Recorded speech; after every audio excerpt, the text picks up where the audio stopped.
अस्सलाम वालेकुम दोस्तों, उम्मीद करता हूँ कि आप लोग खैर आफियत से होंगे। मेरे दोस्तों, आज दिल बहुत गमगीन है। कई दिनों से सिर्फ एक ही खबर देखने को मिल रही है कि हर एक दिन में, 2 दिन में, 3 दिन में एक खबर ये आ जाती है कि फला जगह एक 4 साल की बच्ची का रेप हो गया, फला जगह 8 साल की बच्ची का रेप हो गया, फला जगह 14 साल की बच्ची का रेप हो गया, फला जगह 3 साल की बच्ची का रेप हो गया, 2 साल की बच्ची का रेप हो गया। ये देख देख कर दिल एकदम कुफ्त हो चुका है, दिमाग काम नहीं कर रहा है कि आज भारत में हो क्या रहा है। ये वही भारत है जहाँ की सरकार ये कहती है कि बेटी बचाओ बेटी पढ़ाओ, लेकिन अफसोस कि बेटियों को कुछ भी सुरक्षा नहीं दिया जा रहा है, बेटियों के लिए कुछ नहीं किया जा रहा है। ऐसे ऐसे जालिम आज़ाद घूम रहे हैं, ऐसे ऐसे दरिंदे आज़ाद घूम रहे हैं, लेकिन सरकार उनके खिलाफ कोई कार्रवाई नहीं कर पा रही है। मेरे प्यारे भारतवासियों, हमें और आपको अब जागने की जरूरत है, हमें और आपको इन मुद्दों पर बोलने की जरूरत है। असल मुद्दा हिंदू मुस्लिम का मुद्दा नहीं है।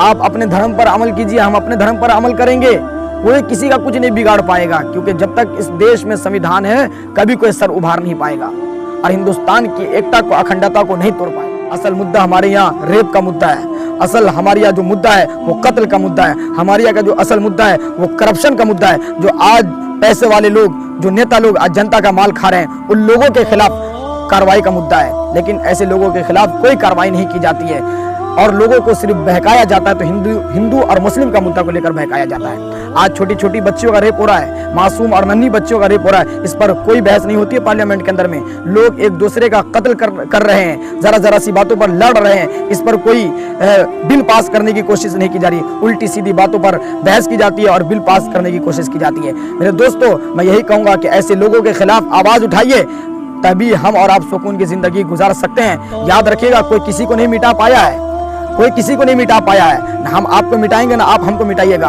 अगर हमें और आपको मिलना है और मिलकर इन लोगों को मिटाना है जो आज देश के अंदर में नफरत फैला रहे हैं। मेरे दोस्तों, हमें और आपको जागना ही पड़ेगा, तब जाकर हमारी बच्चियों की हिफाजत होगी।